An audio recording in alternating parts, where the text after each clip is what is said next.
à cette éminente fonction, je veux vous dire, chers collègues, à la fois mon émotion et mon infinie reconnaissance. Présider notre Assemblée nationale, l'Assemblée nationale de notre pays, constitue un immense honneur.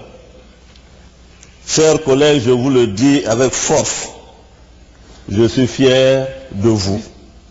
Je veux exprimer du fond du cœur toute ma gratitude à chacune et à chacun, vous qui venez de me témoigner votre confiance.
Après son élection à la tête de l'Assemblée nationale de Côte d'Ivoire, le nouveau président de cette institution, symbole de la démocratie, Guillaume Soro, visite l'hémicycle. La rotonde, les bureaux, le service informatique, la salle des archives, pour se familiariser avec les locaux de cette institution. Le président de l'Assemblée nationale, Guillaume Soro, a à ses côtés certains de ses collaborateurs. On est passé des archives avec des box où, quand on entre, on sait déjà ce qu'il y a dans le contenu. Donc l'archivage, c'est dans des box de cette manière, avec un numéro dessus, et on ne sait pas ce qui est dans les boîtes.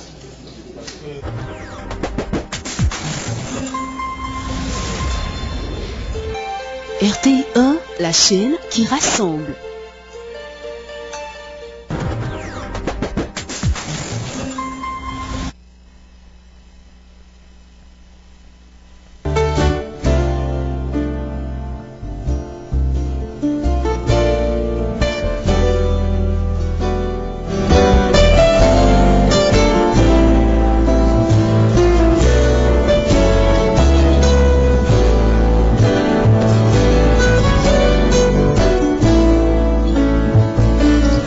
Bonjour à tous, merci d'être avec nous sur RTI1 et bienvenue dans votre plateau spécial consacré à la première session ordinaire de l'Assemblée nationale qui a lieu aujourd'hui, mercredi 25 avril 2012.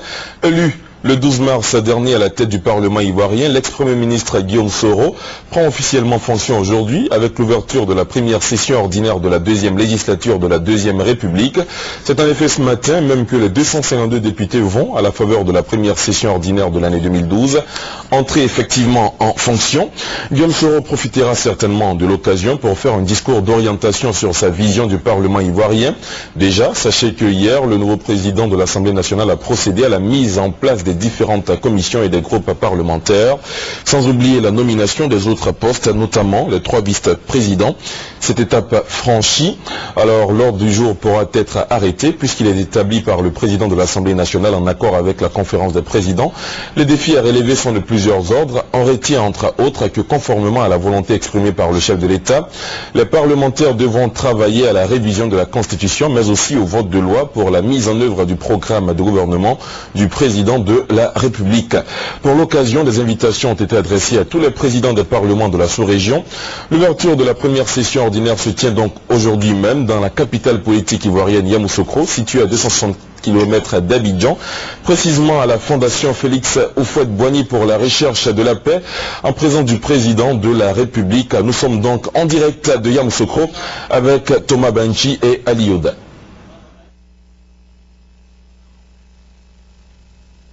Monsieur Sissé Mamadou, Monsieur Sissé Vaboua, Monsieur Koulibaly Aboubakari, Monsieur Koulibaly Brahima, Monsieur Koulibaly Lanzani, Monsieur Koulibaly Salimou, Monsieur Koulibaly Seriba, Monsieur Koulibaly Yaya, Monsieur Koulibaly Yaya, Madame Koura Bakayoko épouse Tchekoura, Monsieur Da Désiré Honoré, Monsieur Dakouril Tablel Louis André, Monsieur Da Sassantil Côté, Monsieur Da Sié, Monsieur Dali Jules, Monsieur Dali Jules, Monsieur Dan Jules de Monsten, Monsieur Dan Welo Michel, Monsieur Dan Obadier Gabriel, Monsieur Déby Yao Benjamin, Monsieur Deye Paul, Monsieur Déclair Francis, Monsieur Dessi Hubert, Monsieur Diabagate Lassina, Monsieur Diabate Bamori, Madame Diallo Ma,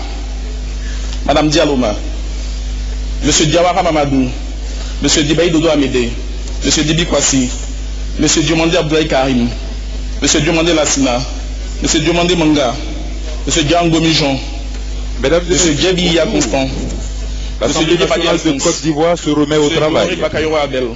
Lors de la séance inaugurale qui s'est tenue ici même à Yamoussoukro et qui a vu l'élection de Guillaume Soro à la présidence de l'institution législative ivoirienne et de Sarah Sako Fadiga à la première vice-présidence, ce lundi 23 avril, toujours à Yamoussoukro, les députés de la deuxième législature se sont retrouvés à la Fondation Félix Houphouët-Boigny pour désigner les autres membres du bureau, constituer les 6 commissions et procéder à la présentation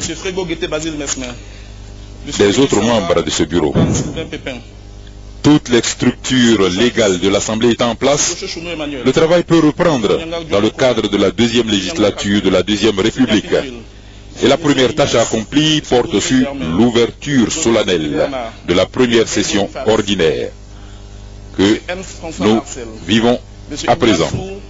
Pour commenter cet événement historique, nous nous sommes attachés les services de M. Marius Ndri, directeur des services législatifs de l'Assemblée nationale. Bonjour M. Ndri.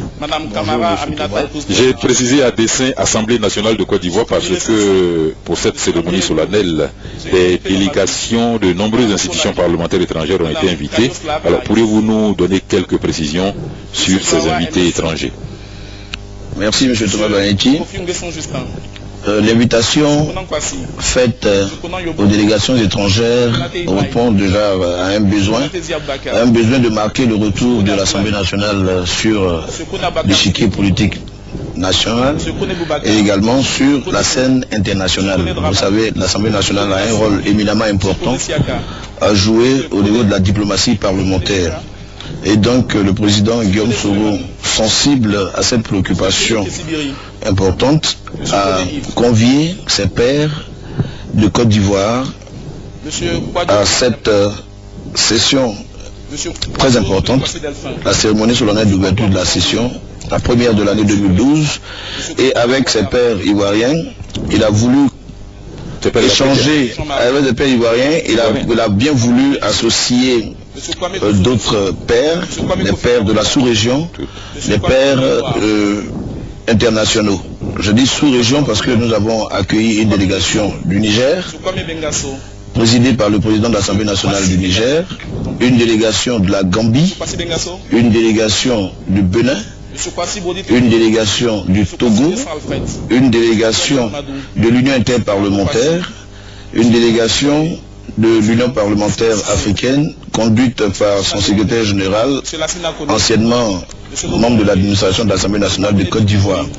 D'accord, tout à fait. Ce que je veux savoir, pourquoi cette cérémonie doit-elle être solennelle? C'est vrai que pour ce qui concerne le cas d'aujourd'hui, il s'agit du retour, la reprise des activités de l'Assemblée nationale qui a été mise en veille pendant quelque temps, mais pourquoi l'ouverture de la première session ordinaire doit-elle être solennelle?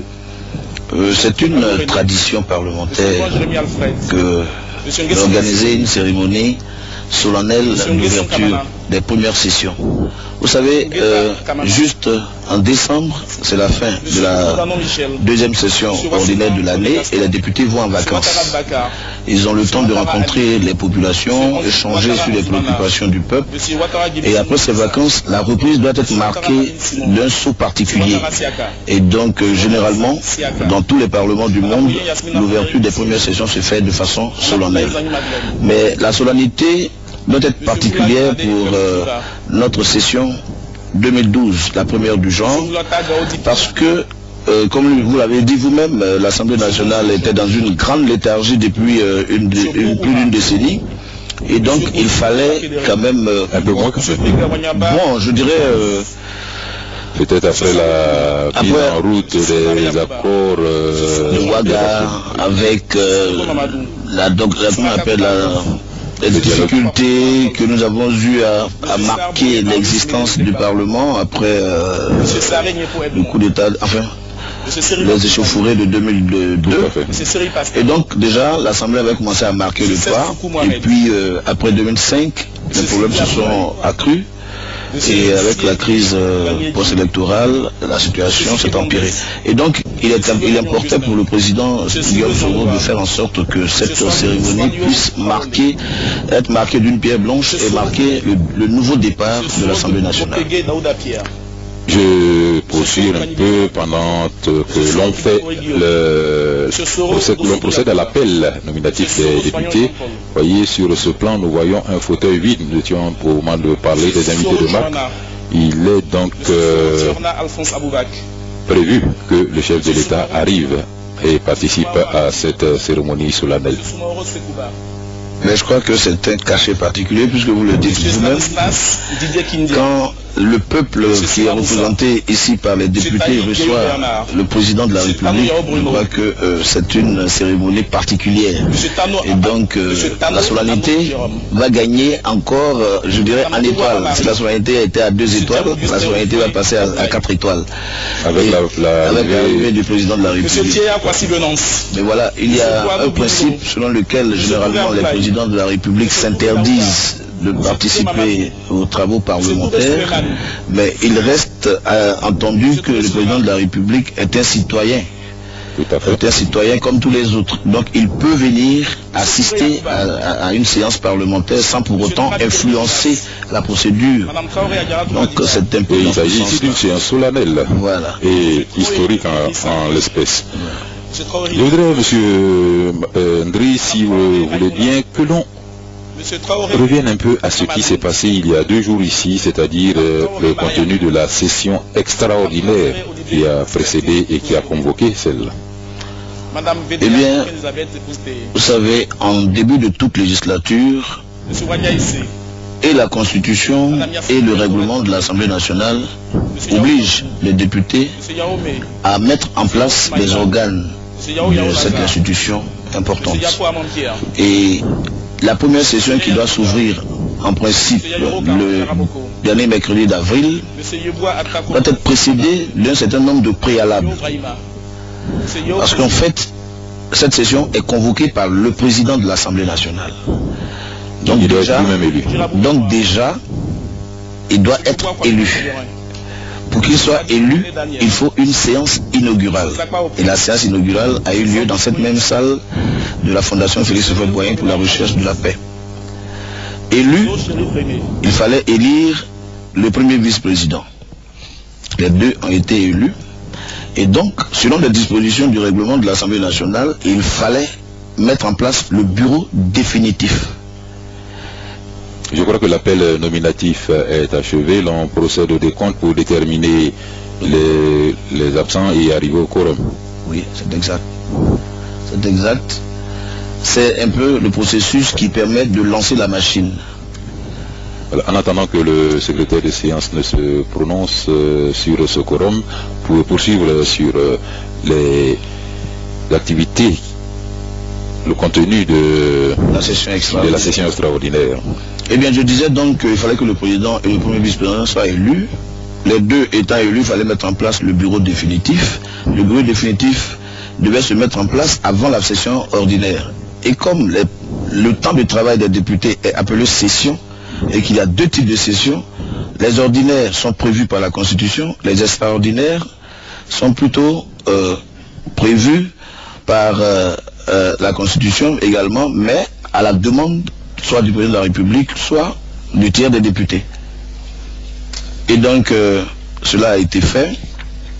Et là, on a ouvert cette session extraordinaire à l'effet de mettre en place les organes principaux de l'Assemblée nationale qui pourraient permettre la tenue de la réunion de la conférence des présidents qui devait déterminer l'ordre du jour de la session qui est en train de s'ouvrir ce matin.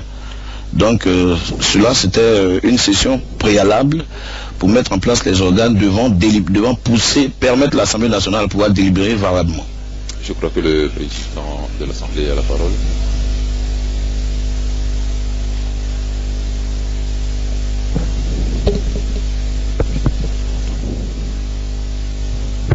Voilà, il doit avoir un problème de micro au niveau de la salle qui va être réglé. Alors donc, ce bureau donc de l'Assemblée nationale a dû être complété lundi. Le président, comme vous l'avez dit, était élu. Dans les mêmes conditions, a été élue aussi la première vice-présidente. Et laissez donc les autres vice-présidents et les questeurs. Les autres vice-présidents, ils sont au nombre de... Ils sont au nombre de 10. Oui. Ils sont au nombre de 10. Nous avons 12 secrétaires et 3 questeurs. Un président, un premier vice-président, 10 autres vice-présidents. Quelle est la différence entre le premier vice-président et les autres présidents? Il ne s'agit pas d'une différence de nature. C'est juste une différence de degré. Le premier vice-président a un fondement juridique qui est la Constitution. Les autres vice-présidents ont un fondement juridique qui est le règlement de l'Assemblée.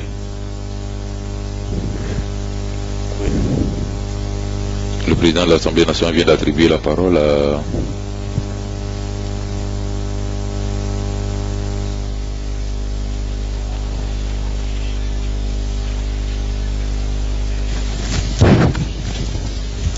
un député a demandé la parole. Je ne sais pas s'il est entendu dans la salle même, parce que nous n'avons pas son retour ici, mais... On a eu le 23 avril 2012. Voilà, ça vient. Le mot sommaire me gêne un tout petit peu. Et puis, deuxièmement, à la page 2, M. Assoumou Mea a fait une observation la dernière fois concernant le nombre de votants, le nombre de suffrages exprimés et les bulletins nuls. Je pense que ce qui est écrit là n'exprime pas très bien ce qu'il avait voulu dire. Parce que le nombre de votants, le nombre de suffrages exprimés, s'il y a des bulletins nuls, le nombre de votants ne peut pas être égal au nombre de suffrages exprimés. Je pense qu'on peut le dire encore sous une autre forme que la forme qui est là. Parce que c'est écrit, sera revu. Il faudrait que ça soit revu. Donc ce n'est pas à revoir, c'est à corriger. Et puis pour finir, comme les autres paragraphes, à la page 4, le président invite le secrétaire de séance à donner lecture de la résolution numéro 001B portant élection du bureau définitif de l'Assemblée. Comme les autres paragraphes, on doit mettre un petit point à ce paragraphe-là. Merci, Monsieur le Président.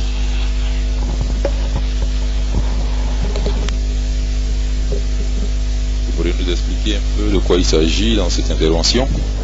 Il s'agit de l'adoption du procès verbal sommaire de la précédente session.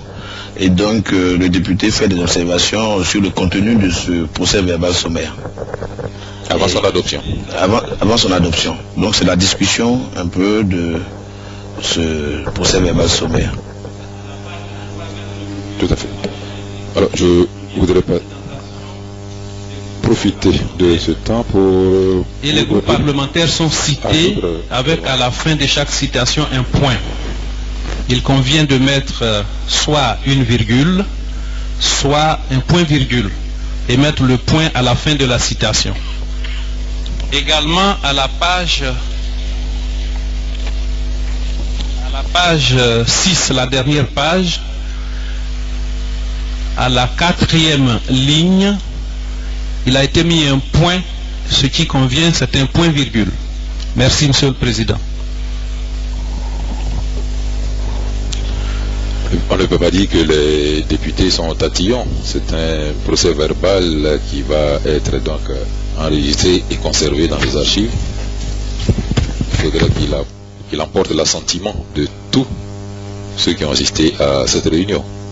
Oui, cet exercice est tellement important que pour le profane, il dirait que le député est tatillon et qu'il est trop regardant, mais il faut être regardant parce qu'il s'agit bien d'un procès verbal. Dès qu'il a adopté, c'est le seul document qui vaut, jusqu'à preuve du contraire. Page 1, donc c'est important que le député puisse procéder à cet exercice. Titre 2, il est écrit vérification du quorum. Or, quand nous lisons, nous voyons qu'il n'y a pas que la vérification du quorum, mais il y a eu aussi adoption du procès verbal. Donc je suggère qu'on écrive soit vérification du quorum et adoption du procès verbal. Créer un titre 3 pour mettre adoption du procès verbal. Je suggère aussi que les 2 points qui figurent dans les interpellations soit du secrétaire soit enlevés, parce qu'il y a 2 points entre le verbe et le sujet. Je prends un exemple. Le président invite les secrétaires de séance à procéder à l'appel nominatif de mesdames et de messieurs les députés. Entre le président, qui est le sujet, et le verbe invite, il y a 2 points. Je suggère que ces 2 points soient enlevés. Ça se répète comme ça jusqu'à la fin de la procédure. Merci, Monsieur le Président. Merci. Voilà, en tant que directeur des services est-ce qu'il y a législatifs, d'autres observations? vous comprenez Il n'y en a pas. Ces observations. Oui, mais il y a quelque chose qu'il faut noter. Il s'agit bien d'un procès verbal qui est rédigé de façon sommaire. Donc c'est des phrases qui sont faites, mais pas des phrases habituelles. Donc le président parle, ou bien un député intervient. On note le nom de la personne qui intervient, on met les 2 points. On aurait pu utiliser un style indirect, mais on utilise le style direct pour donner un sens un peu plus analytique à la phrase. Donc au lieu de reprendre in extenso ce que le député ou le président a dit, on reprend sous forme synthétique en ne retenant que la quintessence de dire de l'intervenant. Et je lis: Monsieur Bessin Kofi Maurice propose que les fonctions des personnalités citées au premier paragraphe de la page 6 soient précisées. Je suggère que l'on dise: Monsieur Kofi propose que les fonctions de messieurs Mabri Touakeuse, Anaki Kobenan et Nyamien Konan, cités au premier paragraphe de la page 6, soient précisées. Parce que ce document, il est différent du premier, et ce n'est pas toujours qu'on aura le premier entre les mains. Merci, Monsieur le Président. Monsieur député Suleiman.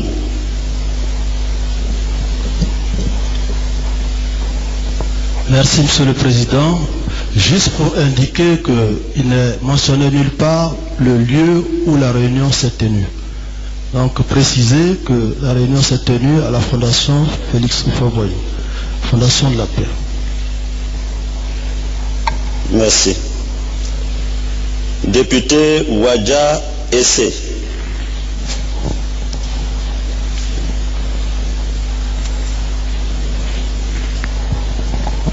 Monsieur le Président, à la page 2, je lis ceci: il soumet le procès verbal sommaire de la séance inaugurale à l'adoption de l'Assemblée et demande s'il y a des observations.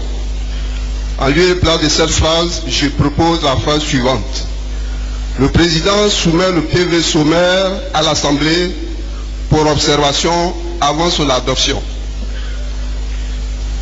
Deuxième observation: Au milieu de la page, M.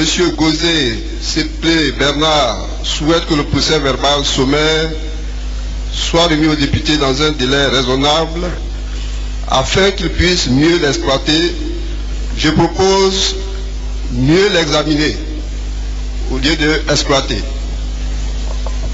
Merci, M. le Président. Merci.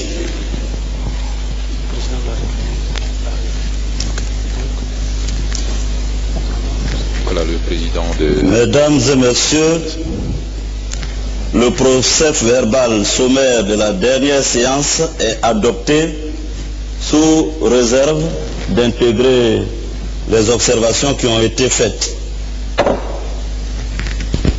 Je voudrais demander que nous observions à présent une suspension des séances afin d'accueillir son Excellence Monsieur le Président de la République. La séance est suspendue. Voilà, je crois que le président Guillaume Soro est installé dans ses habits de président de l'Assemblée nationale. Vous qui avez suivi beaucoup d'autres présidents dans leur premier pas jusqu'à la fin de leur position au niveau du perchoir. Le premier exercice. Je ne vous demanderai pas de noter votre patron. Absolument pas. Je n'en ai pas les qualités. D'accord, je crois qu'il vient petit à petit. Donc il a été prévu dans le programme une suspension de séance, comme l'a dit tout à l'heure le président de l'Assemblée nationale, pour accueillir le président de la République qui va apporter donc un cachet particulier à la solennité nécessitée par cette cérémonie. Le directeur des services législatifs disait tout à l'heure que si la cérémonie devait être une cérémonie à 2 étoiles avec la présence du président de la République, elle pourrait passer à 4 étoiles.